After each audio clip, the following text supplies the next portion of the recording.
Good morning. If you're like me, you woke up this morning feeling lost, feeling unsure of what the future holds. There are probably some of you out there that woke up this morning feeling justifiably terrified. Last night, we suffered a loss. And I don't mean the election. I don't mean that we lost the race. I feel, and I don't want to speak for you, but I woke up this morning feeling like I had lost someone or something very precious to me. I felt like I had woken up this morning and that feeling that I always fell back to when I worried about what was happening in the country, this feeling of no matter how bad or scary it got, that at its core, America was still kind, was still good. It was just scared. And I think a lot of us were relying on that in the election season. That yes, things were scary. And yes, there was a potential for things to break very bad. But at the end of the day, people are good and good things would happen. And that is not how it played out. And the only comfort I can give you is I've lost people before.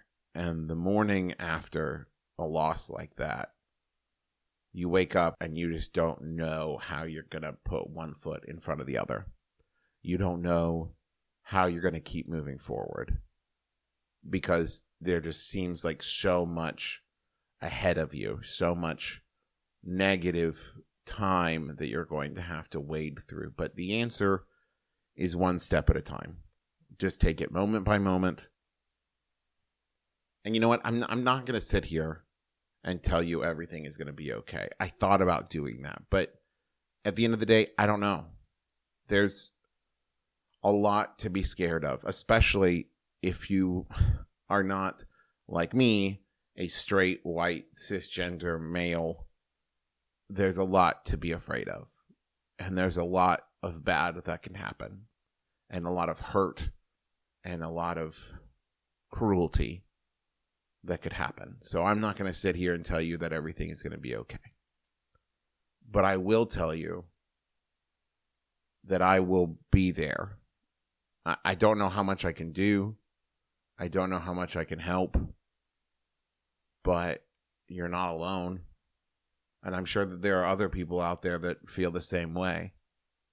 Because as a straight, white, cisgender male, I'm not under the same direct threats that you are.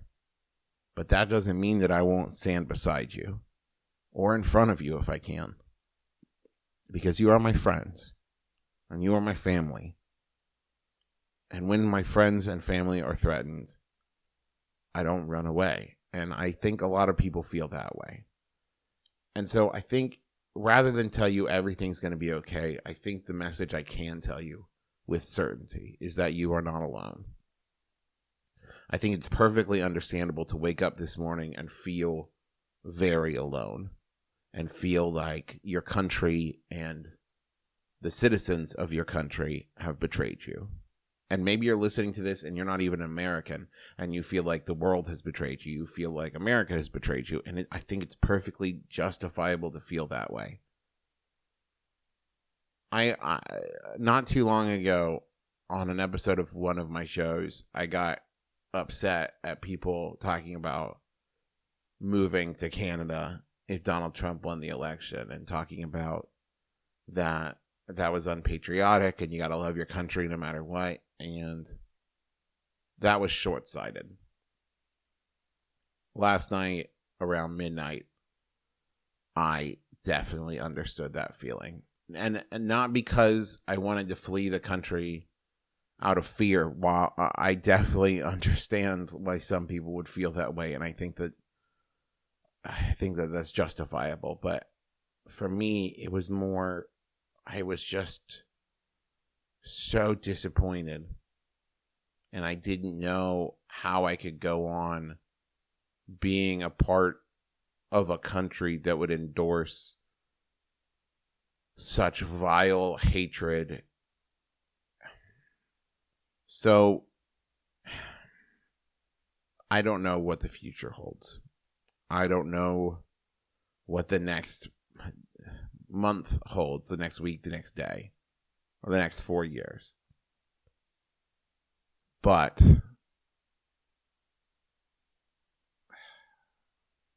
when I get really anxious or really scared or really nervous, I hold Teresa's hand. And just knowing that there is another human being, that there's the warmth, the contact, it makes me feel better. And I imagine that some of you out there don't have the luxury of that, don't have someone's hand to hold. So just know that wherever you are and whoever you are, I am holding your hand. I'm with you. Anything I can do to help, let me know. And the only piece of advice I can give is if you woke up this morning like me, feeling just lost and aimless and not sure how to cope with this, the best advice I can give you is action is the best way to combat that. Now, I'm not talking about like a letter writing campaign or running for office in your home state. I mean, if you want to do those things, by all means, I heavily endorse you doing that. I just mean, maybe this is a good time to tell someone you love them, or go on social media and say something nice, or just do something nice for yourself. Go to your favorite restaurant and have your favorite meal and just don't think about this for a couple minutes. Or, just sit down and watch your favorite movie. Or, let yourself take a nap, or let yourself worry about it. Don't stop yourself from experiencing it. Maybe that's the action you need, is you need to work through it. Feel, do, think, move, whatever you need to do to take it one step at a time. And just know that you're not alone. I love you very much. And I look forward to tomorrow.